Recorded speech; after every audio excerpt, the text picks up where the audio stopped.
What's the difference between a monster that gives you nightmares and one that makes you roll your eyes? WWE has created dozens of supposed monsters over the decades, but only a select few actually succeeded in terrifying audiences. The rest fell into very specific categories of failure, from guys who looked like they raided a Halloween store to supernatural legends who convinced millions they possessed actual otherworldly powers. There's a clear ranking system that explains exactly why some monsters became cultural icons while others became punchlines. After watching this, you'll be able to spot the creative mistakes that killed monster characters and the booking moves that made them work. Level 1. Fake monsters. These are the monsters that fail because their execution completely undermines their concept. The creative team might have had a terrifying vision on paper, but when these characters hit the ring, poor costume choices and awkward presentation turned potential nightmares into unintentional comedy. Giant Gonzalez stands as the perfect example of how impressive physical stats mean nothing when everything else goes wrong. At 8 feet tall, Giant Gonzalez was officially recognized as the largest professional wrestler in history, which should have been enough to intimidate anyone. His 1993 Royal Rumble debut seemed promising when he eliminated The Undertaker, despite not being an official participant, but his bizarre bodysuit covered in fake muscles and hair made him look more like a rejected theme park mascot than a legitimate threat. The suit was so obviously artificial that fans spent more time figuring out how it stayed on than worrying about what he might do to his opponents. His WrestleMania 9 encounter with The Undertaker ended in disqualification after a chloroform knockout angle, which only reinforced how the character relied on gimmicks rather than genuine menace. The Boogeyman takes this concept in a different direction by going so over the top with his horror movie gimmick that he becomes more entertaining than frightening. His whole act involved checking under the ring, making spooky faces, and consuming live worms while making weird noises. The worm-eating routine was intentionally grotesque and worked as pure entertainment, but it revealed how some monster concepts are simply too silly to generate genuine fear. What made the Boogeyman somewhat successful was that the performer committed fully to the absurdity, understanding that his character was more about shock value than actual supernatural menace. The fake Undertaker, from 1994, perfectly demonstrates how copying a successful monster formula can backfire spectacularly. When Ted DiBiase brought in Brian Lee to impersonate The Undertaker, the idea seemed logical on paper, but the execution exposed every flaw in trying to manufacture authentic presence. Lee looked the part and had similar mannerisms, but something indefinable was missing that made audiences immediately recognize him as a cheap imitation. The real Undertaker's return at SummerSlam 1994 highlighted the massive difference between genuine mystique and manufactured theatrics. What's fascinating is how these characters expose the thin line between genuine fear and unintentional comedy in wrestling.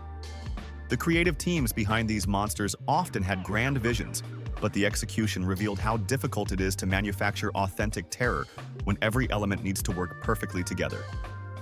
Giant Gonzalez's brief run became legendary not for the fear he generated, but for how his bizarre appearance and limited wrestling ability created one of WWE's most memorable misfires. These fake monsters teach us that authentic fear can't be manufactured through costumes and theatrics alone. What separates these imposters from real monsters is that audiences never truly believed they were in danger, which is the fundamental requirement for any successful monster character. The failure of these characters underscores how believable threat must exist beneath all the smoke and mirrors. But what happens when WWE takes a completely different approach and decides that sometimes the most basic concept can be the most effective? Level 2. Size-based intimidators. These monsters traded psychology for physics. Their whole pitch was, "I'm big, therefore dangerous." WWE discovered that audiences have a natural fear response to massive human beings, and they decided to build entire characters around nothing more than impressive height and weight statistics. This approach required zero creativity, minimal character development, and absolutely no supernatural elements to work effectively. These monsters built their entire careers on the simple concept that big equals scary, and surprisingly, this one-dimensional approach actually worked for years. wrestling fans accepted the basic logic that if someone was significantly larger than everyone else, they must pose a legitimate threat in the ring. The psychology behind this makes perfect sense because most people have never stood next to someone who towers over them by several feet. The Great Khali proves this point perfectly because his supernatural ability was literally just being billed as massive and making every other wrestler look like they were fighting their dad's older brother. When Khali walked into any arena, the first thing fans noticed wasn't his wrestling ability or his character work, but the fact that he made normal-sized humans appear childlike by comparison. His presence changed the entire dynamic of every match he participated in, simply because physics worked differently when he was involved. His 2007 World Heavyweight Championship win in a Battle Royal. After Edge vacated the title stands as proof that sometimes being impossibly large is qualification enough for main event status, regardless of technical wrestling ability. Big Show represents the ultimate size-based monster because he spent decades switching between being a gentle giant and a terrifying force, showing how the same towering presence can be repackaged endlessly. The company proved that they could present the same massive man as either a lovable character or a legitimate threat depending on what the storyline required. However, his constant face and heel turns created inconsistent booking that made it difficult for audiences to fully invest in him as a dominant force, with every successful run followed by at least 2 less successful ones. Braun Strowman took this concept and modernized it by adding genuine athleticism to his massive frame, but his core appeal still came down to being the biggest guy in any room he entered. Strowman could move faster and perform more impressive feats than previous giants, but fans were still primarily drawn to the spectacle of watching someone that large compete against normal-sized wrestlers. His matches felt like David versus Goliath stories, except Goliath usually won. The genius of these characters is how they weaponized something as simple as height and weight, turning basic physics into a legitimate wrestling gimmick that audiences bought into completely. They didn't need elaborate backstories or complex motivations because their physical presence told the entire story. When someone is billed as weighing 400 pounds, fans automatically understand why their opponents should be afraid. What's revealing is how WWE sometimes undermined these monsters by turning them into comedic bits when their in-ring limitations became apparent. The Great Khali's later transformation into the comedic Punjabi playboy with kiss cam segments completely destroyed his monster persona, showing how the company often diluted size-based characters with humor when their wrestling skills were perceived as lacking. These size-based monsters succeeded because they offered something genuinely intimidating through their physical presence alone. But being big isn't the only route to fear. Some wrestlers discovered they could be just as terrifying through pure theatrical presentation. Level 3. The Theme Park Villains. These monsters figured out that you don't need to be 7 feet tall to be scary. You just need a really good Halloween costume and the acting skills to sell it. Think haunted house set piece versus a heavyweight truck. Gimmick monsters are the house. What happened was that WWE discovered they could create genuine fear through pure theatricality, proving that horror movie techniques worked just as well in wrestling rings as they did in actual movies. Gimmick monsters are the theme park haunted house attractions of wrestling, designed to create fear through atmosphere, storytelling, and theatrical presentation rather than physical intimidation. These characters understood that psychological terror could be more effective than brute force, because fear lives in people's minds rather than their bodies. The best gimmick monsters made fans genuinely uncomfortable during their segments, even though everyone knew wrestling was predetermined entertainment. Mankind perfected this approach by becoming genuinely unsettling through his deranged character work, making audiences uncomfortable not because of his size, but because of his unpredictable psychological state. Mick Foley transformed himself into someone who seemed capable of anything, creating a character that felt genuinely dangerous because his mental state appeared completely unstable. His rambling promos from the boiler room sounded like they came from someone who had lost touch with reality, and his mandible claw finisher felt like something a genuinely unhinged person would use to hurt people. His hardcore wrestling style perfectly complemented his deranged persona, making every match feel like a genuine psychological breakdown was happening in real time. Bray Wyatt in his pre-Fiend form took the gimmick monster concept and turned it into a masterclass in horror storytelling, creating an entire cult mythology that felt like a rejected Stephen King novel come to life.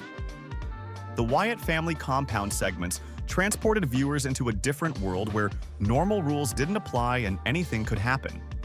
Wyatt's promos were cryptic messages that built an atmosphere of dread, making his matches feel like the climax of ongoing horror stories rather than simple athletic competitions. His horror worked because of layered storytelling rather than brute force, creating the sense that multiple dangerous people were working together toward unknown goals. Papa Shango demonstrated how supernatural theatrics could genuinely unnerve audiences when executed with complete commitment to the character. His voodoo priest gimmick included mysterious powers that seemed to affect opponents in ways that couldn't be explained by normal wrestling logic, creating an atmosphere where anything supernatural felt possible during his matches. The brilliance of these characters lies in how they create fear through suggestion and atmosphere, proving that a well-crafted horror persona can be more effective than simple physical dominance. They understood that what people imagined was often scarier than what they actually saw, so they left room for fans to fill in the terrifying details themselves. The challenge for gimmick monsters is maintaining the illusion over time, because once audiences figure out the trick behind the magic, the fear factor starts to diminish rapidly. These theme park villains succeed when they commit completely to their horror personas, creating an immersive experience that makes audiences forget they're watching predetermined entertainment. Their lasting impact proves that authentic character work and atmospheric storytelling can generate genuine fear in wrestling. But what happens when a character takes these theatrical concepts and elevates them into something truly timeless? Some monsters don't need elaborate costumes or supernatural backstories to be terrifying. Level 4. The legitimate threats. These wrestlers possessed real physical attributes that made audiences believe they could cause legitimate harm to anyone who crossed their path. What happened was that WWE found performers who were naturally intimidating without any theatrical enhancement, creating characters that felt genuinely dangerous rather than artificially scary. These monsters generate fear through pure physical dominance and savage intensity, making audiences believe that real violence might break out at any moment. The difference between these characters and theatrical monsters was obvious the moment they stepped into the ring. Their movements looked aggressive rather than choreographed, and their facial expressions suggested they were barely controlling their violent impulses. Umaga stands as the perfect example of this approach, turning grunting and looking genuinely unhinged into a legitimate communication method. His 2006 debut on Monday Night Raw established him as a destructive force who dominated through raw brutality and surprising agility for his size. His savage Samoan persona worked because everything about his presentation felt authentic. When Umaga made those primal sounds during matches, fans believed he was operating on pure instinct rather than following a script. His 2 Intercontinental Championship runs proved that his intimidating presence could translate into championship success when properly supported by consistent booking. Mark Henry's transformation during his 2011 Hall of Pain era proved that years of being underutilized could actually enhance a monster's credibility when finally unleashed properly. The world's strongest man had spent over a decade being presented as a gentle giant, which made his heel turn even more effective. When Henry finally embraced his dark side and eventually captured the World Heavyweight Championship, fans believed his frustration was real because they had watched him struggle for years. His legitimate strength gave weight to every threat he made, because everyone knew he could back up his words with actual physical force. Vader's WWE run, though brief, demonstrated how a legitimately intimidating physical presence could make every match feel dangerous. His stiff wrestling style and genuinely aggressive demeanor made fans worry about the safety of anyone who faced him. Before WWE, Vader had been a dominant IWGP World Heavyweight Champion and struck fear into entire rosters, but WWE's handling somehow managed to botch his potential, proving how poor booking can diminish even the most naturally intimidating performers. What sets these monsters apart is the genuine sense of danger they project. Umaga's savage persona worked because it felt authentic rather than performed, as if he really was barely containing his violent impulses. His unpredictable behavior and intense physical style created an atmosphere where anything could happen. These destructive forces prove that the most effective monster characters are built on amplified versions of real human traits like anger, frustration, and physical dominance. Their success comes from making audiences forget about the entertainment aspect of wrestling and genuinely worry about everyone's safety. When WWE commits to consistent protection and match psychology that sells real threat, physical monsters work perfectly. When they don't maintain that commitment, the aura fades quickly. The key insight is that physical monsters require careful booking to maintain their credibility. But what happens when a character transcends these limitations entirely and becomes something that lasts for decades? Level 5. The Hall of Fame Terrors. These are the monsters who figured out how to make wearing a mask and breathing heavily into a legitimate 20-year career. What happened was that WWE discovered some performers could take basic monster elements and turn them into cultural phenomena that lasted decades. These characters didn't just scare people for a few months before getting forgotten. They became permanent fixtures in wrestling history. Iconic monsters transcend wrestling to become cultural phenomena, proving that perfect character work and presentation can create lasting legacies that extend far beyond the ring. The difference between these monsters and everyone else was their ability to maintain audience interest year after year without losing their essential scary qualities. They became household names that non-wrestling fans recognized, appearing in movies and mainstream media while never abandoning their monster roots. Kane represents the gold standard for this level, debuting in 1997 with a character so perfectly crafted that he immediately became The Undertaker's equal, despite being a complete unknown. Glenn Jacobs had been wrestling for years under different personas, but none of them worked until Kane arrived. The character was introduced as Undertaker's long-lost brother, instantly giving him credibility and a built-in storyline that fans could understand immediately.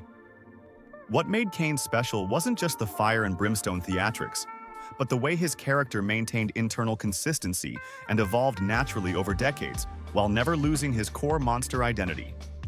His backstory about the childhood fire and his connection to Paul Bearer gave him clear motivations that made sense. Every storyline built on established facts about his character, rather than contradicting previous information, which kept fans invested in his journey.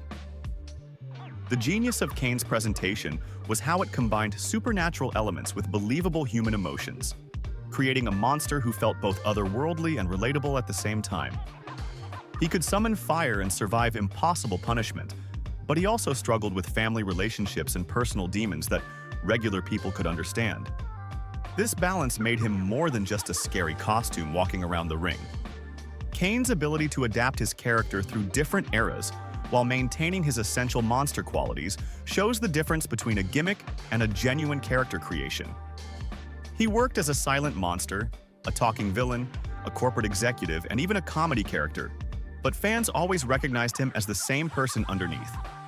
Each version of Kane built on what came before, rather than replacing it entirely.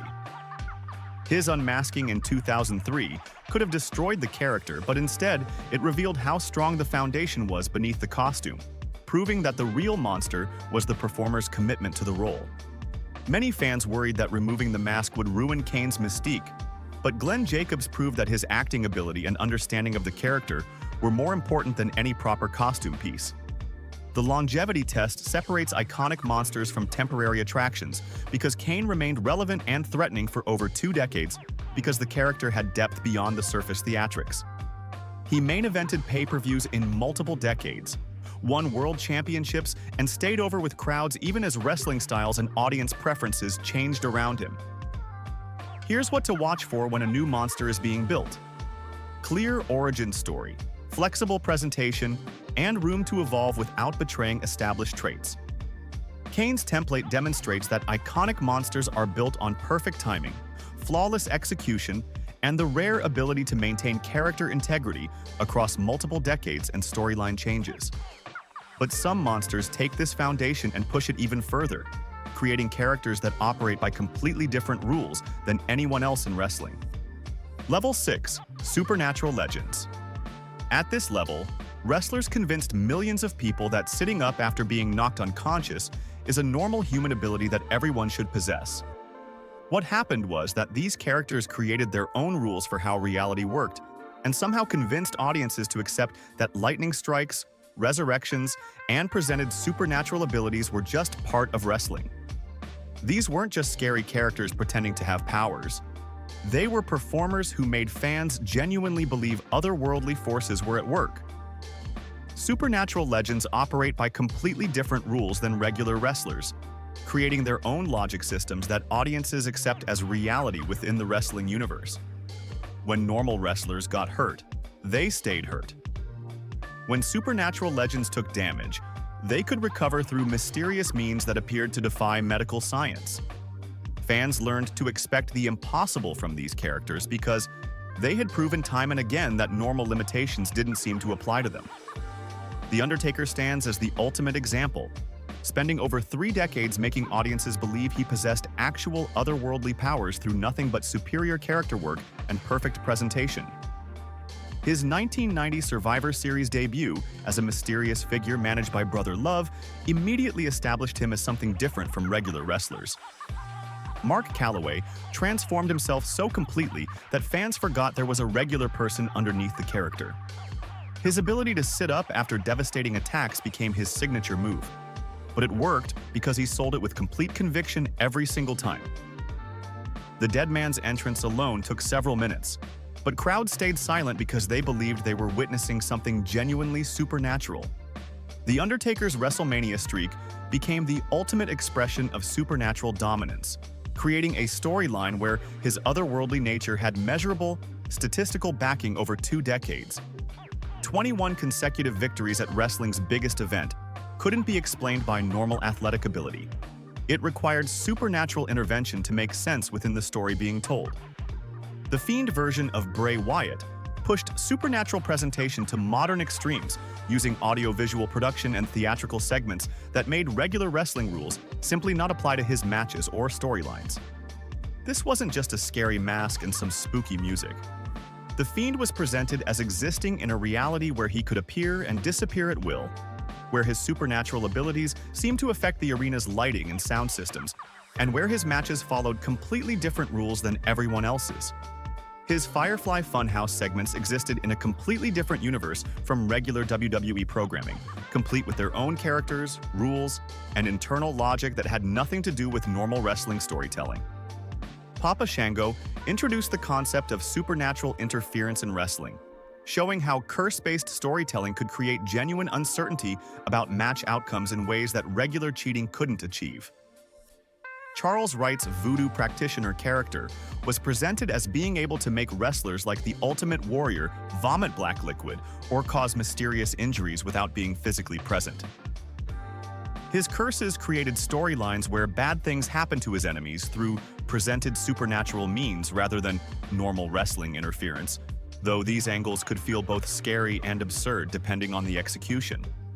What separates supernatural legends from gimmick monsters is the complete commitment to their otherworldly nature, never breaking character or acknowledging the artificial aspects of their powers. Supernatural legends succeed when their powers are presented consistently and tied to the character's history, creating complete alternate realities within wrestling where their abilities feel authentic because of unwavering consistency and commitment. But even these otherworldly champions pale in comparison to monsters who didn't need any supernatural elements to reshape wrestling forever. Level 7. Culture-defining monsters. At the top of the monster hierarchy sits Andre the Giant, who was so naturally terrifying that he didn't need gimmicks, supernatural powers, or even particularly scary music. Just showing up was enough. What happened was that Andre possessed something no amount of creative writing or special effects could create. Genuine physical presence that made people stop whatever they were doing and stare. When he walked into any arena, the entire atmosphere changed because fans understood they were seeing something that didn't exist anywhere else in the world. Culture-defining monsters reshape the entire concept of what monster characters can achieve, setting standards that influence decades of future character development. These are the performers who don't just succeed within wrestling. They change how the entire entertainment industry thinks about monster characters. Andre the Giant's presence was so overwhelming that he made arenas feel smaller just by walking through them, proving that some people are born with natural monster qualities that can't be manufactured or taught. His 1987 heel turn against Hulk Hogan, orchestrated through his alliance with Bobby the Brain Heenan, became the template for how monster characters could generate genuine emotional investment from audiences. Historical coverage documented how this betrayal made children cry because they believed their gentle giant had become truly evil. For years, Andre was the friendly giant who fans loved and respected. When he betrayed Hogan on Piper's Pit, it wasn't just a wrestling storyline. It felt like a real betrayal that cut deep into people's emotions. Children who had grown up loving Andre couldn't understand how their hero had turned into something scary and mean. Zeus represents the opposite lesson within this tier, showing how even culture-defining potential can fail when the execution doesn't match the concept. Tom Lister Jr. had the size, the intimidating look, and the acting background from his movie roles. His character was tied to the no-holds-barred movie storyline, which should have given him built-in credibility, but he failed to sustain a singles run because his wrestling ability couldn't support his imposing physical presence. This contrast with Andre highlights how natural presence beats manufactured potential every time. Andre's impact extended far beyond wrestling because he redefined what physical presence could accomplish in entertainment, influencing how monsters are portrayed across all forms of media. His crossover success in films like The Princess Bride showed Hollywood that genuine giants could be more effective than special effects. Directors started looking for performers who naturally embodied intimidating qualities rather than trying to create them through makeup and costumes. The genius of Andre's monster work was its simplicity. He didn't need elaborate entrances or supernatural storylines because his mere existence was more impressive than any theatrical production could achieve. When Andre walked to the ring, fans weren't thinking about his entrance music or costume design. They were processing the fact that they were looking at a real human being who was bigger than anyone they had ever seen in person. His matches became cultural events rather than simple wrestling contests, proving that culture-defining monsters transcend their medium to become broader entertainment phenomena. When Andre wrestled, people who never watched wrestling tuned in because they wanted to witness something unique. His WrestleMania 3 match with Hulk Hogan wasn't just the main event of a wrestling show. It was a pop culture moment that people still reference decades later. Andre the Giant proves that the highest level of monster character is achieved when the person naturally embodies the qualities that others try to manufacture. What separates legendary monsters from forgettable failures becomes clear when you understand what makes audiences believe. The 7 levels of WWE monsters prove that authenticity determines success, whether it comes from physical presence, theatrical commitment, or supernatural presentation. Audiences instantly recognize when a monster feels genuine versus manufactured, which explains why Giant Gonzalez failed while Andre the Giant became legendary. The best monsters succeed through consistent presentation, believable threat, and booking that protects their aura. They make fans suspend disbelief completely, creating alternate realities where their powers feel natural. Understanding these mechanics shows that great monster characters require perfect execution of their core concept. Remember that guy who looked like he raided a Halloween clearance bin? Tell us in the comments which monster worked for you and which one didn't. Like and subscribe for more deep dives into what WWE got right and wrong with their biggest characters.